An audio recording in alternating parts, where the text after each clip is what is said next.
Chris here, and welcome to my channel, and welcome to this week's vlog. So we're in the third week of August. I'm still doing PickPongathon, I'm still doing Battleathon, and I am enjoying my time with both. I think they're really good readathons that complement each other because Battleathon is all about your ratings, whereas PickPongathon does have prompts, so they don't really conflict because it's not like I need to be reading prompt A for Battleathon and like the exact opposite for PickPongathon, which could be very, very hard to do. So my goal for this week, since I have finished my team prompts, is to focus on Crystal's prompts. So I'm going to continue working on the Wisdom of Crowds. I'm 162 pages in. This is the third and final book in the second trilogy in the First Law universe and the final book in the First Law universe of all. So hopefully I will be able to finish this week. And then this is the rest of my PickPongathon TBR that follows Crystal's prompts. So hopefully I can fit in this. I should be reading this on sprints, I'm hoping, tomorrow. But we're going to see. Things have been very chaotic around my house, so fingers crossed. Because this is my queer book club pick, and I'm planning on reading that exclusively on sprints. So I kind of have to do sprints if I'm going to do that. So we're going to see how this goes. Like I said, not a bad mix. Most of these should go fast. I'm expecting these 4 to go pretty fast. It's just going to be how fast I read Jasmine Throne, and of course, how quickly I get through Wisdom of Crowds. So that's my main plans this week. After that, I don't know what I'm going to be doing, because if we want to redo our team prompts, they have to have purple on the cover.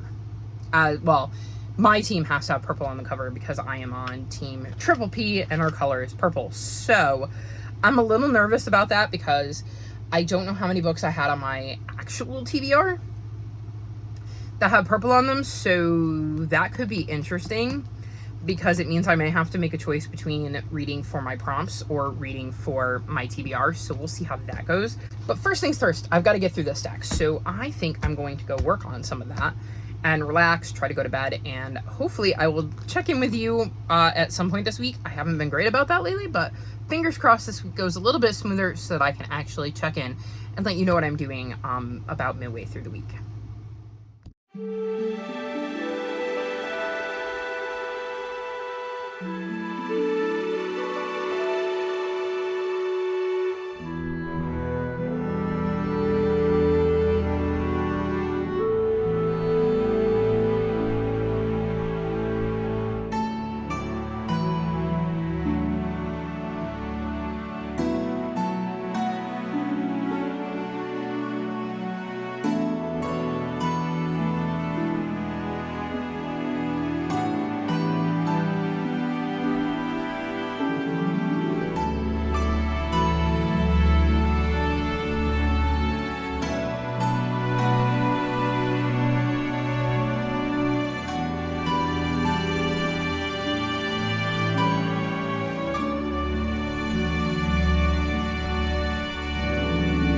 So it's the 19th and I'm actually checking in.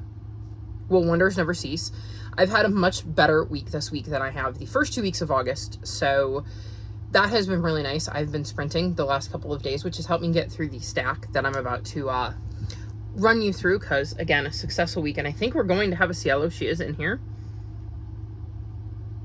She is feeling a bit better because she had a cold. It's getting there.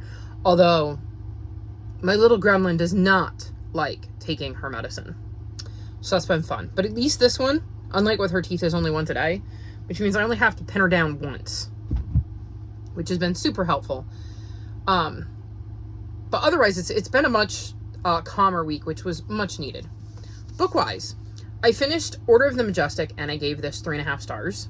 So this follows a 13-year-old boy named Joey, who is a bit of an underachiever, and he ends up acing a series of tests at school that label him a genius and gets a full scholarship to this special school. He goes there and takes one more test, and this one is a bunch of magic tricks. And when he finishes, he ends up in a completely different location in an abandoned theater. As you can see, we now have a helper. So he ends up in this abandoned theater where he meets Redondo the Magnificent.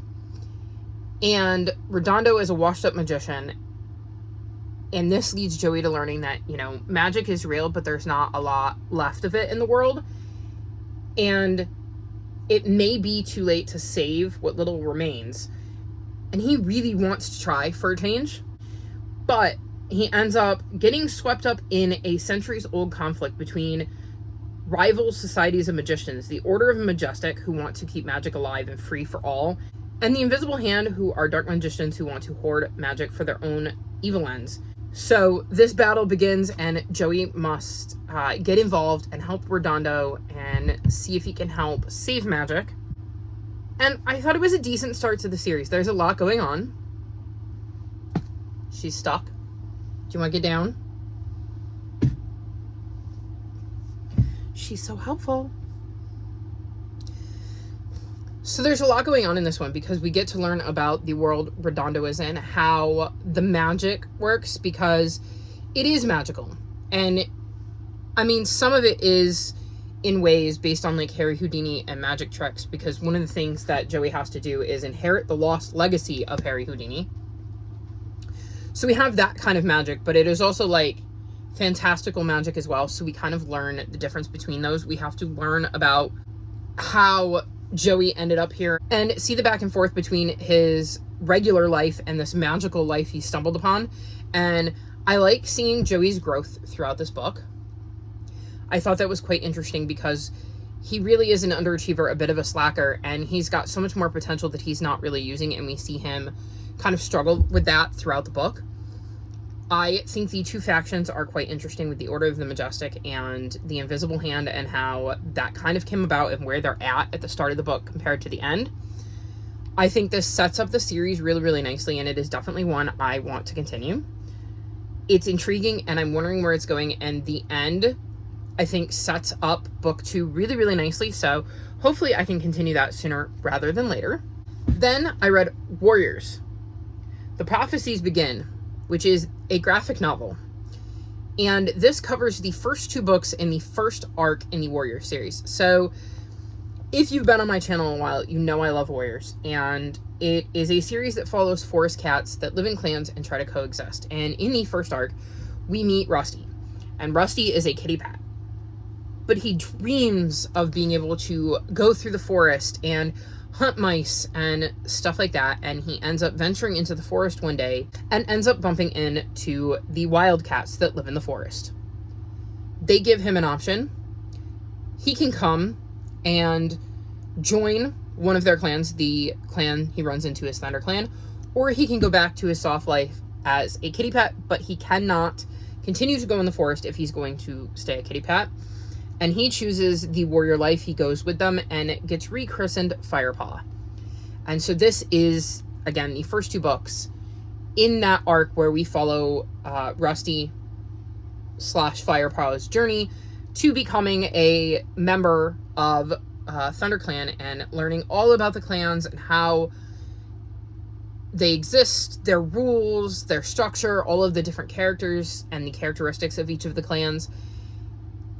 And I thought this was a lot to stick in one graphic novel. It is 2 books. Like, I was reading it and going,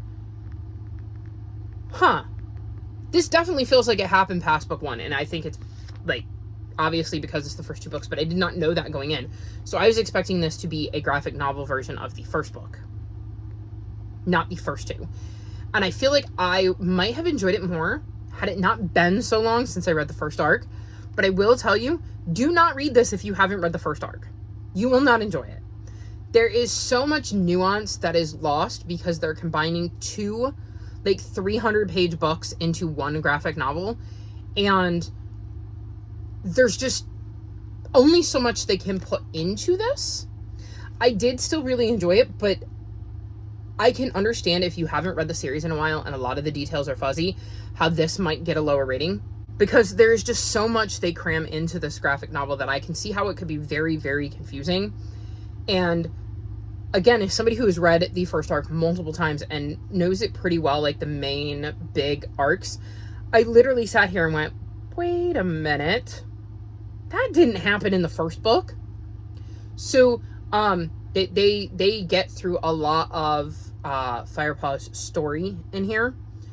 And like I said, I think it loses something. This is not as well done as the Keeper of the Lost Cities books,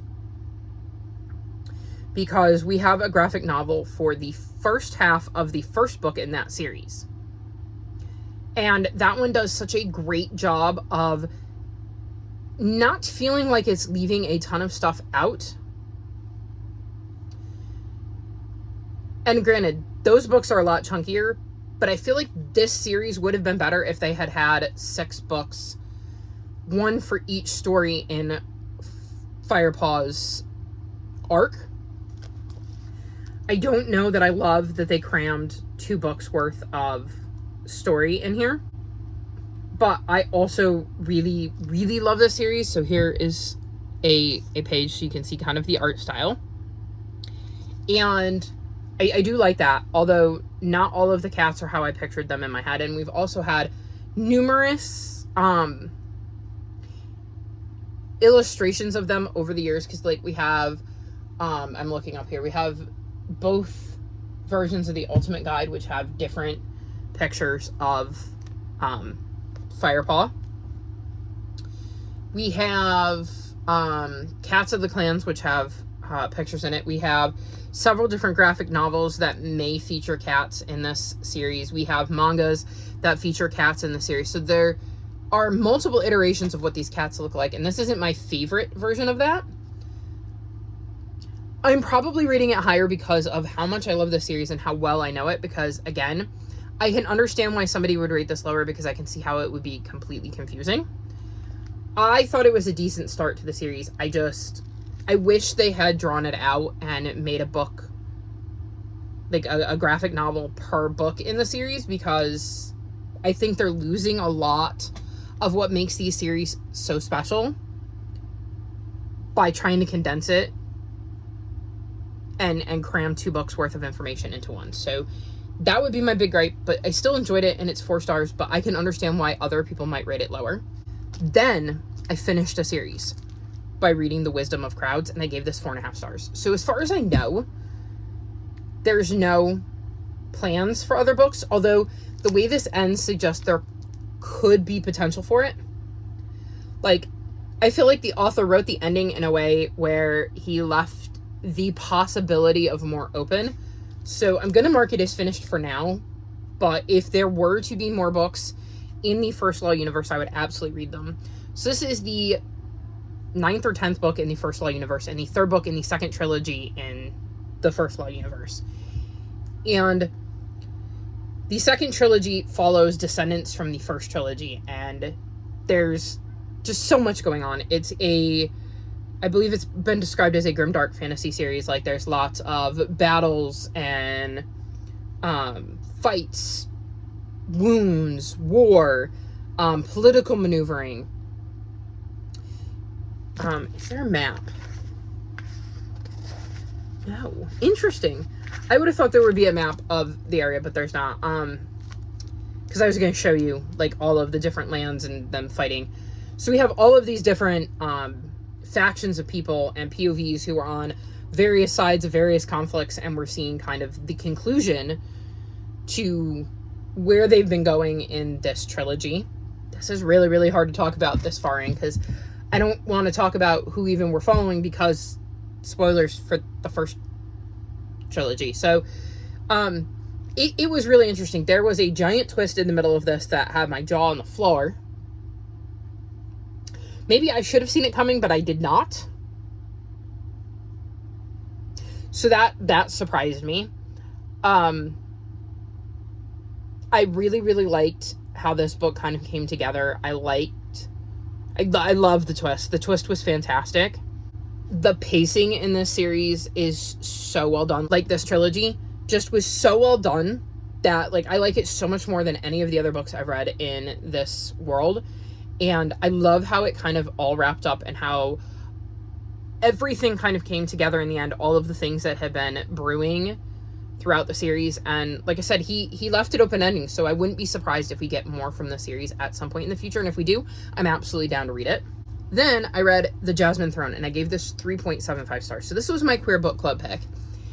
And this follows Malini, who is a princess, and her brother kind of wants her dead, but he doesn't want to outright kill her. So she's kind of trapped right now, and he would really like her to just die. That would be his preferred choice, but he doesn't want to kind of deal that death. And so she's trapped by her brother, who very much dislikes her and just dreams of getting revenge. And then there's Priya, who is working as a maidservant, but has a history of being part of a very powerful people who are no longer powerful, and is kind of having to hide where she came from. And those are our two main POVs. There are tons of POVs in this book, and I think part of the reason my rating is so low is because I feel like some of the POVs are redundant. Like, you don't really need them. They're just kind of thrown in there. We see Malini and Priya meet because Malini has been brought to the kind of Empire realm. See if I can, is there a word for it? It's like a city-state, I guess. Yeah, it's not empire, because it's like a territory. Basically, she ends up getting brought to the city that Priya is currently working in, and is a maidservant of the, like, ruler in that area. Let me see, there is a... This book is very there's a lot of characters to try to learn very, very quickly. Let me see if I can. So it has a cast of characters. So Priya is the maidservant in the household of the region of Ariana, and so Ariana, which is Ahirany, so hopefully I didn't butcher that. I listened to the audiobook, but like my memory for how it was pronounced is just gone at this point. So Malini has been brought there and is kind of being held kind of captive, and she ends up meeting Priya and having a relationship with Priya, and Priya doesn't know what to do because like a lot of stuff is going on. It's really, really hard to explain without getting into spoilers, because literally this book starts slow. And there's just a lot of information thrown at you, and it picks up around page 200 in my copy, and it's 533 pages. So it takes a bit before the pace starts to pick up. So it's definitely a slow start, but you get a lot of characters thrown at you and a lot of information, but like you're also kind of thrown into the fire in the sense that like there's a lot of information you don't know, and like things are referred to that have happened, and I was like confused because we don't have that information yet. You kind of learn it as you read, so there's just a lot going on. But like after the about 200 page mark, things started to pick up, and like things started to get explained, and that's when I started to get into it. I felt after that point, once things started to pick up and the action started moving, that it was going to be somewhere in the like right around 4-star range. And I was getting towards the end, and I said it could be anything from a 3.75 to a 4.25, because I read this exclusively on sprints. And there were a couple things that happened at the end that I wasn't a fan of, that brought my rating down instead of bumping it up, which is why it ended up with 3.75 stars. Like, there is literally stuff that happens in the last, like, 50 pages of the book that I was not a huge fan of. If you want to know exactly what that is, and you've read this book, or you just don't have a desire to read it and want to know anyways, check my Discord link in the description below, because there is a discussion thread there where I put my spoilerly thoughts with like spoiler tags. But that really did bring my rating down, and like I said, it's slow to start, but I got invested and I started to care about the characters, and I'm intrigued about where it's going, so I do plan to continue it. And again, I think another thing that I really took issue with was I felt there were some POVs in there that we did not need, because there were so many that like it was like, okay, who are you again, and why do we know have we even met you yet? So that definitely brought my rating down a little bit too. But I do plan to pick up the sequel. I'm hoping to get to it next month. It's going to depend on how Phase Out turns out for me, and whether I can squeeze in, a chunky fantasy, because I don't want to overload my TBR again. But it's going to be a series I need to read relatively soon if I'm going to retain the details, because there's so many characters that I feel like if I wait even a few months, I'm going to forget way too much. So this will be a series I continue sooner rather than later. I just don't know whether I'm going to do it in September or October. Then I read My Diary at the Edge of the World, and I gave this 2.5 stars. So this follows a young girl named Gracie, and she lives in a world just like ours, except for the fact that the world is flat and magical creatures exist. So there's Sasquatches and Yetis and dragons and mermaids. And things didn't develop the same there as they did here. For instance, expansion west was stopped because the Yetis pulled up the railroad tracks. So the coastal cities kind of have people, but the like Midwest is just a complete like barren forest, wild land. And there are these clouds that come to I guess take people to the afterlife or something. It's never really explained in great detail, but a cloud shows up, and Gracie's little brother Sam has been sick, and when they realize the cloud is headed to their house, her parents decide that they're going to run. They're going to try to outrun this cloud.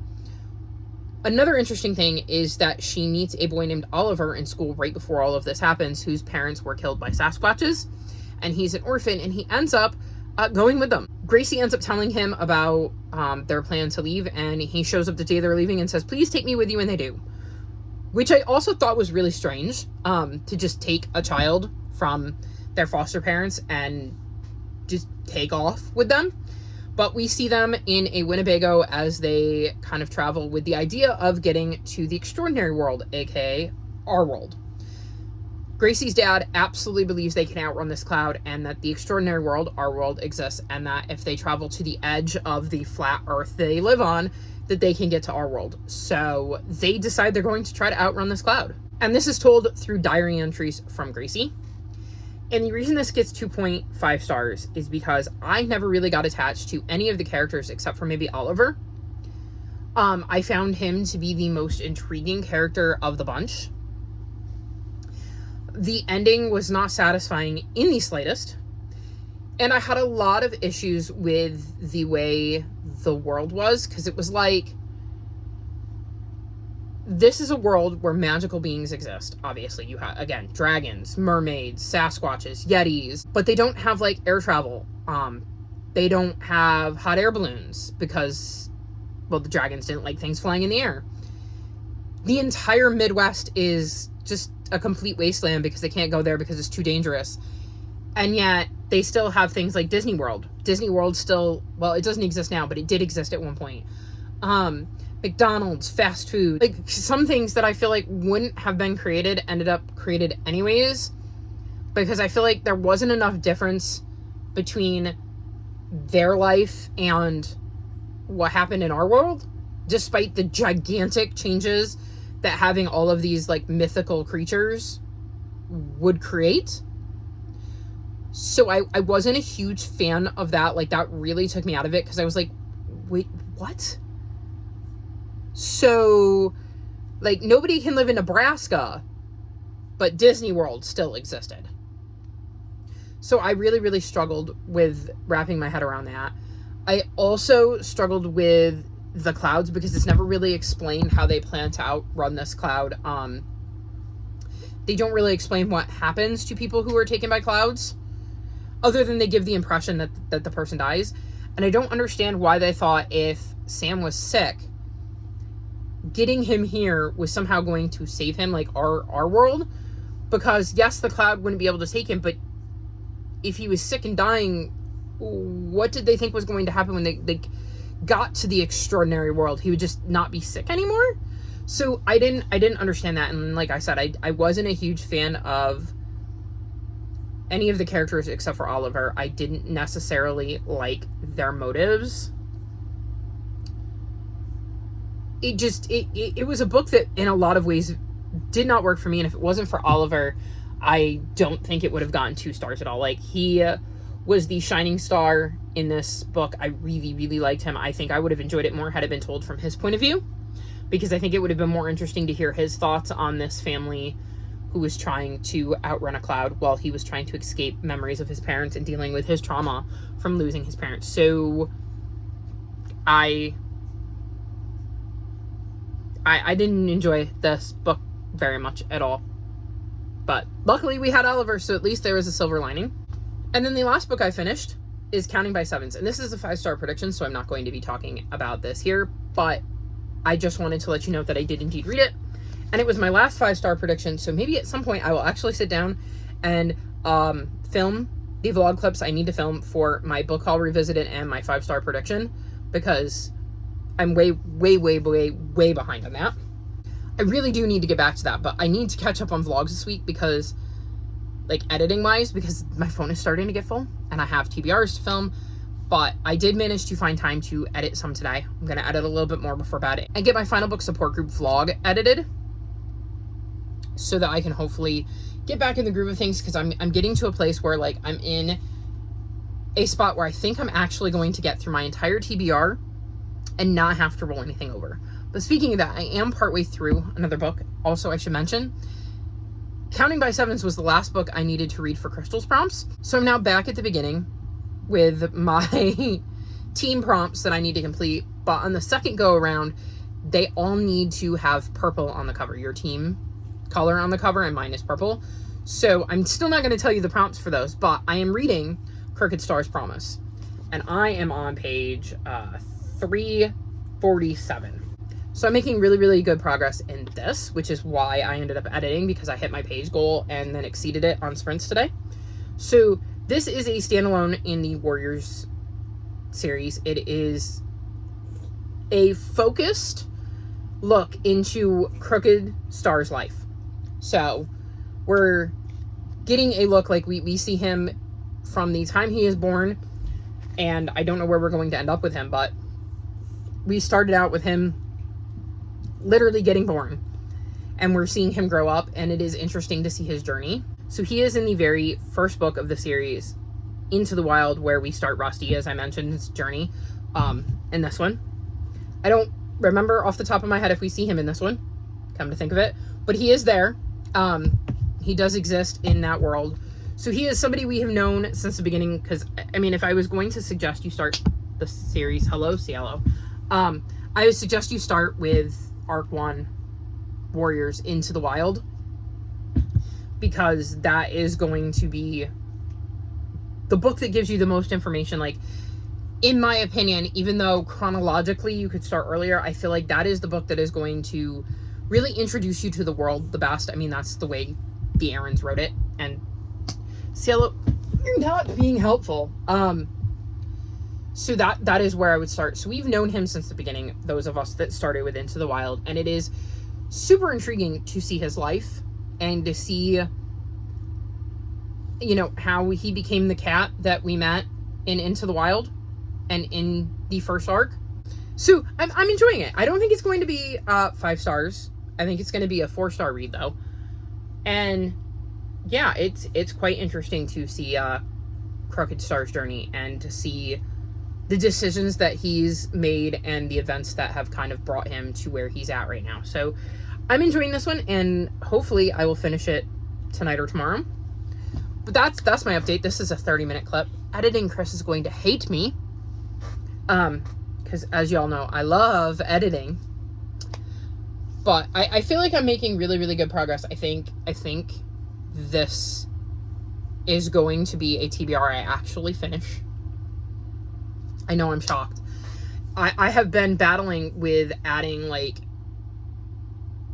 10-ish books from the previous month to the next month's TBR, and this might actually be the month that I catch up. I know that I did move a couple of things around. There is a book that I was hoping to read in August that I've moved to September because it fits really well for the final book support group. And I was like, well, I'll just move it to September and I can take it off of my August TBR. So that one, it did get moved. And then I'm still trying to get back to The Lost Prophet. I think that's what it's called. The Life and Times of Bayard Rustin, which I was going to read in June and I just haven't gone back to. It's an ebook and I kind of want to get the audiobook, but I haven't had an extra $7.50 to spend on it because I don't want to waste a $14.99 credit from Audible when I can get the audiobook for $7.50. So I'm hoping I can get the audiobook in September. We'll see. But I moved those two. And then I ended up adding on Crooked Star's Promise because I needed another purple cover book. I only had 8 on my TBR, and there were 9 prompts, so I needed to add one, and this one fit really well for one of the prompts. And then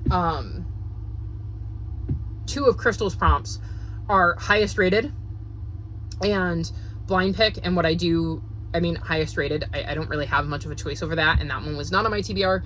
And then blind pick, what I did was I took all of my own TBR and did a random number generator because I have a spreadsheet, and the number that came up is the one I read, so I added those 2 on.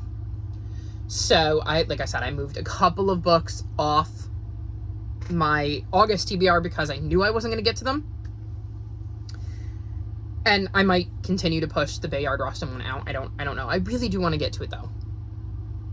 But for the most part, I think every book that is now currently on my August TBR is a book I'm going to finish, because I have my 9 books for my team's prompts. I have 10 books for Crystal's prompts. And then just use that one, because one of them's pet pick and I haven't done pet pick yet. So I just picked one out. So let's say my pets pick this one. I would then have that left. So, I mean, I feel like I'm doing really, really good. Like, so incredibly good. And numbers-wise, I think I'm doing really, really well. Although, I thought I was doing better than I was, because I did not add this to what I had left. Like, I have a column on my spreadsheet where I list how many pages all of my books are, so that I can then see how many pages I need to read. But then I have a column further along in my spreadsheet that tells me how many pages I've read. So like when I finish a book, I remove those pages, and then I update the total at the total updates at the bottom, and then I change the divided by. So like it starts in August, for instance, divided by 31, and I go down every single day to see how many pages I have left, which means how many pages I would need to read. And it fluctuates depending on how many pages I read, and I had forgotten to add this. So I thought I was doing better than I was, but I'm still doing really, really well. It's still under 500 pages, which is doable for me.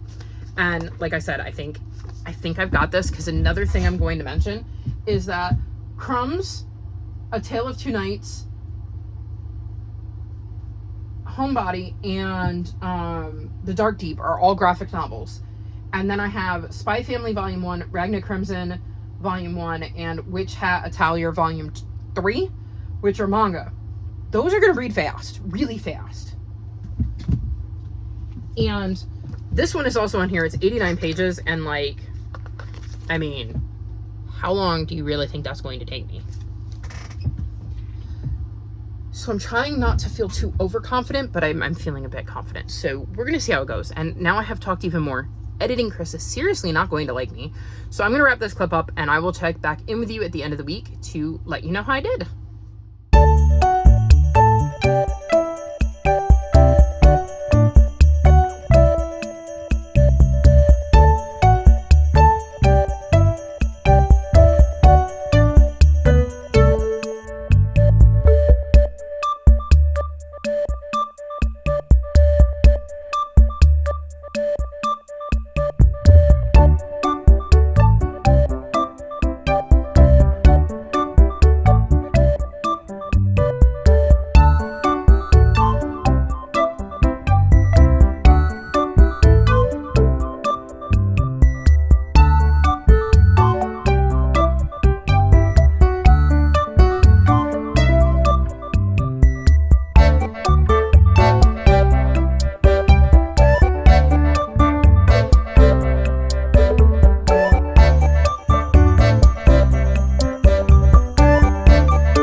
So the third week of August is over. My little helper is here, and it is time to tell you what I managed to finish in the last few days of this week. This might be one of my best reading weeks in months, it feels like. I know I read a lot of books in July, but I still feel like this week in particular just was everything I needed it to be and then some. I did a lot of sprints, which I definitely think was helpful. And I've managed to get some editing done, and I'm feeling like I've got some mojo back. So fingers crossed that that continues. My week, though. Let's dive into this stack I'm looking at over here. First, I finished Crooked Star's Promise, and I gave this 4.25 stars. This was intriguing. I really, really loved learning about Crooked Star and how he became the cat that we see in the main arcs, because he is around in arc number 1. We do meet him in that very first arc. So it is interesting seeing his journey from Kit Hood to the cat we meet in the first arc. He's not my favorite cat, which is probably why it didn't get 5 stars. But I did think that this was a fun cat to look at.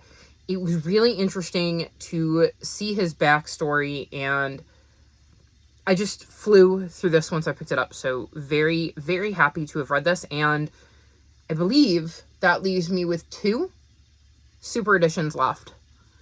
One of whom is, I think it's River Star's Home. It's definitely River Star. And the paperback of that I have pre-ordered for next month, because I think it comes out on September 8th. And the other is Ivy Pool's Heart, and I don't get them until I can get the paperbacks. So I'm only 2 behind, and I really only am going to have access to one unless I take the other out of the library. So I'm like this close to being caught up on super editions. Very, very happy with that, because this was the only one I owned that I hadn't read. And this is the 4th super edition that was released, so it's about time I got to it. Then I read Lola Benko, Treasure Hunter, and I gave this 3.5 stars. So this series follows Lola, whose dad's an archaeologist, and he ends up going on a mission that he deems is too dangerous for her. So he sends her to stay with, I believe, her great aunt. And she's not happy about that, because usually she accompanies her dad. Her mom died when she was younger. And one day some agents show up to tell her her dad disappeared in a flash flood and is presumed dead. And Lola, she just doesn't buy it. She's like, I would feel if my dad had died. So she sets out to find a way to go to where her dad was and look for clues. Unfortunately, things don't really go to plan, and she ends up at Redwood Academy, where she meets a couple of kids who are willing to help, and they set out to look into her dad's disappearance, which she believes has to do with this mysterious mythical stone that could be very dangerous if it fell into the wrong person's hands. So I thought this was a decent start to the series. I thought it did a good job of kind of introducing Lola and her crazy out-of-the-box thinking. She is a very determined character and really, truly believes her dad is not dead. He's not disappeared. She just needs to find him. And I like seeing how she ropes in a couple of other kids and how they go about trying to help Lola for their own reasons. I enjoyed a bit of the mystery with what happened to her dad and how we start to piece together the greater story behind her dad's disappearance. This definitely isn't a new favorite series, but there's only 2 books and I do own them both, so I will probably read the second one sooner rather than later. So we'll see how that goes. But I thought it was a decent start to the series, even if it wasn't necessarily a new favorite or anything. And hopefully we can build on some of the stuff we learned in here, and the second book will be better. Then I read Homebody by Theo Parrish, and I gave this 5 stars. This is a graphic novel memoir about Theo's journey discovering their gender. And I'm actually going to show the back. It says, have you ever had one of those moments when all of a sudden things become clear? Like someone just turned on a light. Yes. I related to some of the things Theo shares in this book so incredibly much. It was fascinating to see their journey and really, really relatable. I love how they set out to explain their story and the order in which they chose to tell events and the things in their life that they focused on during their journey. I also really like that the whole book is done in shades of purple. I thought that was a really cool artistic touch. This was just a book that really, really resonated with me, and I'm so glad that teens have it, because hopefully other teens who are wondering about gender, whether they identify as cisgender or not, would learn something through reading this book, because I think it can even be helpful to cisgender people who just want to understand more about people who struggle with their gender identity and don't identify as cisgender, and some of the things they may go through, because I think this can also be a very good book for anybody to read when they want to know more about somebody else's journey with gender, because I think, like I said, Theo does a very, very good job at laying out their journey in a way that is understandable and relatable to a lot of different people. So really, really love this. Highly recommend this. You should totally check it out. Then I read The Singles Table, and I gave this 2.75 stars. So this is the third book in the marriage game, and we're following two POVs in this one. We have Zara, who is a lawyer who is obsessed with celebrities, and due to a devastating breakup, isn't interested in a relationship herself, but loves helping her friends find true love and playing a matchmaker. And then we have Jay, who's a bit of a workaholic and is dealing with some PTSD from his time in service. And then one day she meets Jay, who is a former military specialist who's basically all work and no play, and she is determined to find his perfect match. Jay isn't exactly thrilled about that, as he has no interest in finding somebody to be with, but Zara is determined, and since they're going to be stuck together for wedding season at the singles table, they make a deal. Zara will try to find Jay somebody who interests him if Jay introduces Zara to some of his celebrity clients. And, well, we see a relationship develop from there. I did not particularly like either of our main characters, which certainly brought my rating down. I liked some of the premise of this, with the idea that Jay's kind of humoring her and begins to like her, and he doesn't want to like her, but he just can't help himself. Jay is also dealing with some stuff, and I really liked that addition. But like I said, I wasn't a huge fan of either character in general. I wasn't a fan of the kind of storyline that they went on. Their chemistry was pretty decent for the most part, but it was also significantly spicier than I wanted. Way, way, way, way too much spice for me. And that significantly brought down my rating in a book I didn't enjoy. So I can enjoy a book with spice. See Delilah Green and its sequels, which are my favorite romances ever, and they're spicy, which is why they don't get 5 stars, but are still my favorite romances ever, because the way the romance was crafted was just everything I could want in a romance with a cherry on top.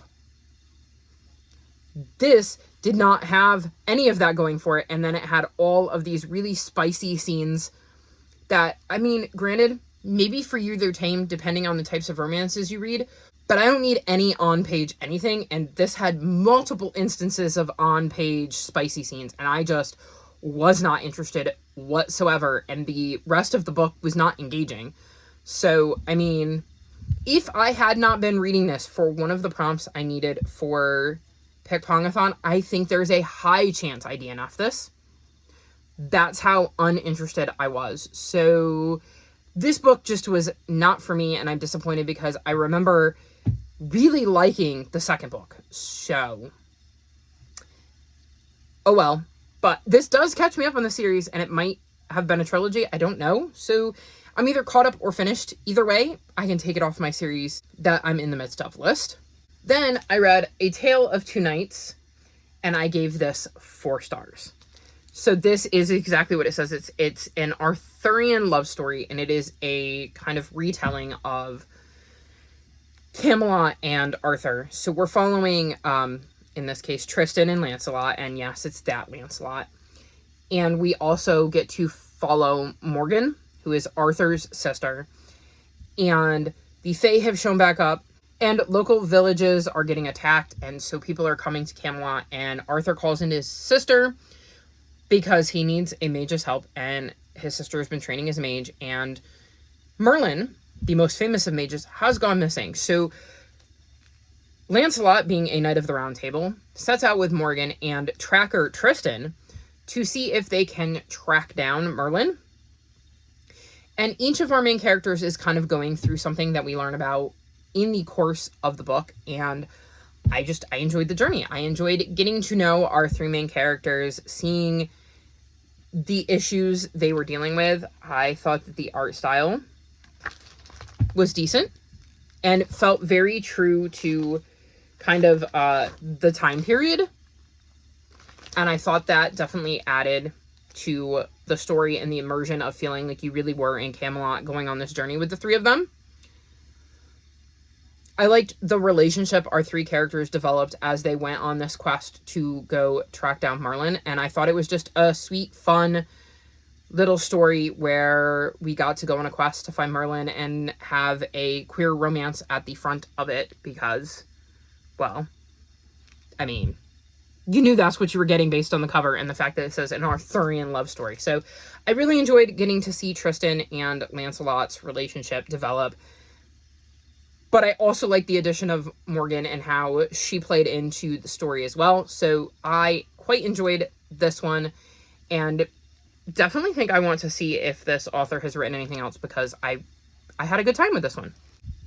A book I did not have a good time with, Murder of a Small Town Honey. And I gave this 1 star. I don't give out 1 stars as a rule.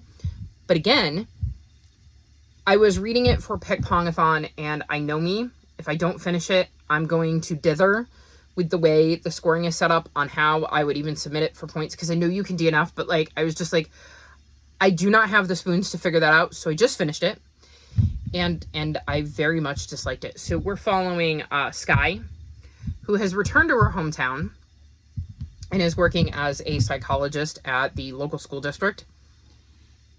And there is a festival going on that ends up ending in tragedy when the host of a children's TV show ends up dead, and the number 1 suspect becomes Sky's brother.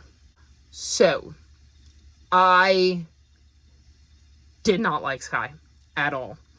I found her character to be very, very annoying. I got very, very tired of hearing an in-depth, detailed look at everything she was wearing every day. There were a lot of cracks about her weight because she had stopped caring about what she had eaten and had put on a little weight, and that led to a lot of comments about the fact that she had put on weight. And now, granted, I can cut this book a little bit of leeway given that it was published in 2000, and in 2000 I was a 13-year-old, and I know the culture that existed back then, so it definitely fits the time period. That doesn't mean I want to read about it. So even cutting that some slack, like I said, I did not like Sky. I found all of the conversations about the stuff she was doing at school very boring. I can't name one character that I enjoyed in this series that we met during the first book. I felt that the murder was quite obvious based on information we got. Like, there was never really a point where I was thinking it was someone else. So the mystery left a lot to be desired. There was an incident that Sky had with one of the characters that I just very much didn't like, and felt like it crossed the line into something that probably should have been addressed and wasn't. I don't have anything nice to say. I really, really don't. There was nothing at all that interested me in this book. And it was like 4 a.m. and I had 30 pages left and I was so tired, but I wanted to finish the book, but I also didn't want to have to pick the book back up. And just, yeah, this was not a book for me. And there's like, I don't know, 17 books in the series, and I own the 3rd book in the Welcome back to Scumble River Mystery Series. So this is the first book in the Scumble River Mystery Series. And I got the third book of the sequel series out of a little free library. So I will be unhauling that because there's no way I'm reading the 17 books in this series to get to that series to get to the book I own. So this is definitely not a series for me. You will not be seeing me read the second book. I will not be trying it again. And I do not have anything nice to say about this mystery and this story and the characters. It didn't work for me. Then I read Key Player, and I gave this 4.5 stars. This is the fourth book in the Front Desk series, and this follows Mia and her family who have immigrated to the US and are working at a hotel. I really, really enjoyed this one. So how to do this without spoiling stuff for the other books? So we see Mia learn some stuff about a character from the series that I thought was really intriguing. Like, there is a character we got to know better in this one, but I don't want to say who, because I feel like the who would be a spoiler. But I really enjoyed getting to see Mia learn more about this character and come to have a better understanding of them. I liked seeing the situations that her friends were going through and how each of them dealt with that and how Mia tried to be a supportive friend for them and the way she chose to go about doing that. I liked seeing Mia struggle because she definitely had some struggles in this book, and it was interesting to see how she dealt with these struggles that were thrown her way. I also really, really liked the stuff that was going on with her and her parents in this one. I thought that was quite an interesting addition to the series, and it is also really, really weird because it is set, I want to say, in the 90s. So, like, it's not historical fiction, but it's not contemporary either. So it's this weird, like, I mean, I suppose a middle grader would call it historical fiction, but I wouldn't. Also, this is, one thing I can tell you is that this is leading up to the Women's World Cup that was happening in Anaheim, where the U.S. was playing China. So there is also a lot of soccer talk in here because that is a big, huge deal that is going on near where Mia lives. So we hear a lot about that. And, you know, Mia is Asian, so she has an attachment to the Chinese team. So it is interesting seeing how that plays into this book as well. So I very much enjoyed this. This might be my favorite in the whole entire series, and I just realized my bookmark was still in there because I was listening to the audiobook, but I was kind of marking where I was in the physical book. But I very, very much enjoyed this one and the journey that Mia went on in this one. And I'm actually very, very excited for book 5. So very happy I decided to read this book in the month of August. The last book I finished is For Black Girls Like Me, and I gave this 4 stars. I would hold it up, but it's over in my bed. I'll see if I can show you. So it's over in my bed, way over there. So I'd have to move Cielo to get it, and I don't want to disturb her. So this is a middle grade contemporary where we're following Kata, who was adopted, and Kata is black and her family is white. And she is dealing with a lot of stuff. Identity issues of, like, her sister looks just like her mom, and it'll make her wonder if she looks like her birth mom. So we see her kind of struggling with some feelings about her birth mom. We see her struggling with feelings about her adoptive mom. There is a lot of drama going on in Kata's life in this book, and we see her thoughts on how she's struggling to deal with everything because they just started a new school. There are some things that happen with the students at the school. There are some family issues, and then, of course, like I said, underlying all of this is her dealing with her feelings of not quite looking like her family and how that's making her feel. I thought this was a fantastic look at that, and showing that her family loved her, but they didn't understand what it was like to be her, and to have some of the things that happened to her happen to her, even though they were trying their best to be supportive and stuff like that. So I thought it was really, really interesting to see that particular family dynamic play out of, you know, these people truly love her, and to them there is no difference between their white biological daughter and their black adoptive daughter. Like, they're both their kids. her sister just looks at her and sees her sister. Like, there is no issue there, and it is just really fascinating to see Kata's feelings on everything that's going on and how people are interacting with her, and there is just so much that is packed into this book, and I really enjoyed my time with it. I will say, I think one of the downsides is that the dad, I believe, travels a lot for work, and I think I would have enjoyed it more had he been more present, because with all the stuff going on, I think she needed her dad, and I think he didn't see that, and I wish he had, because being in Kata's head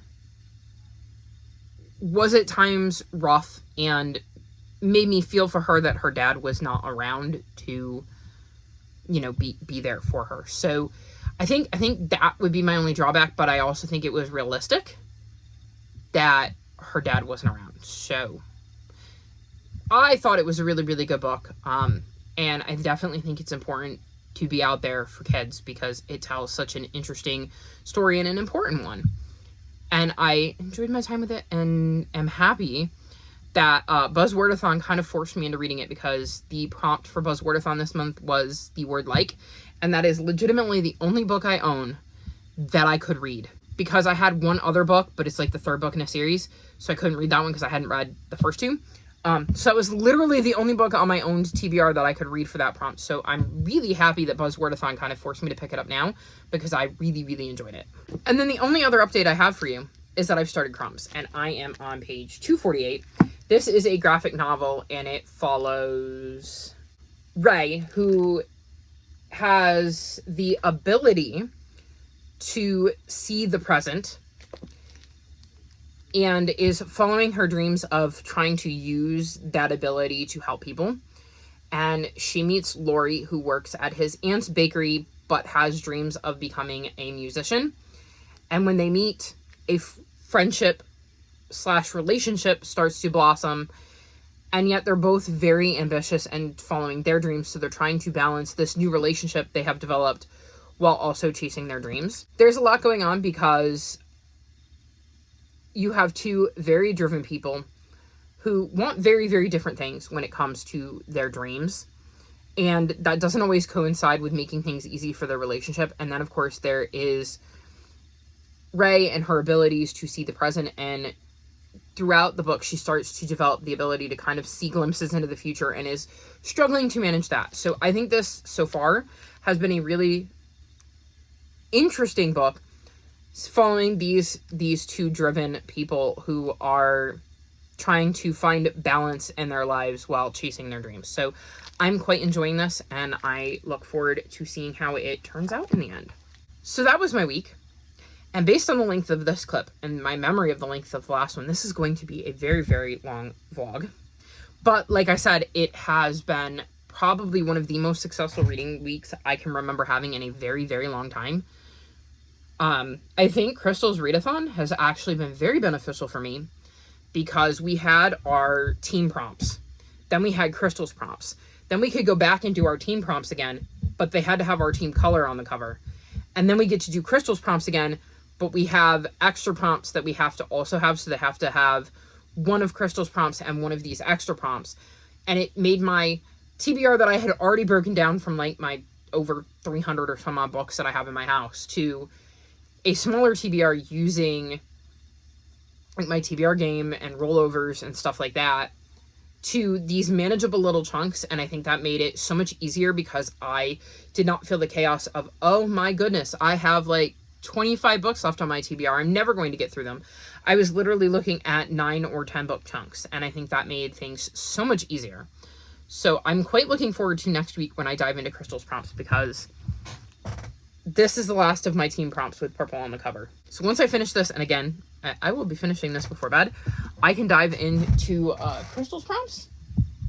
And I'm very, very excited about that. So, yeah, all in all, a extremely, extremely successful week. And you will hear no complaints from me. But that's going to be all for this vlog, because editing Chris is going to be very cranky with me if I keep talking. So All of my social media is linked in the description below if you'd like to come chat with me. If you've made it this far in the video, leave me cake emojis.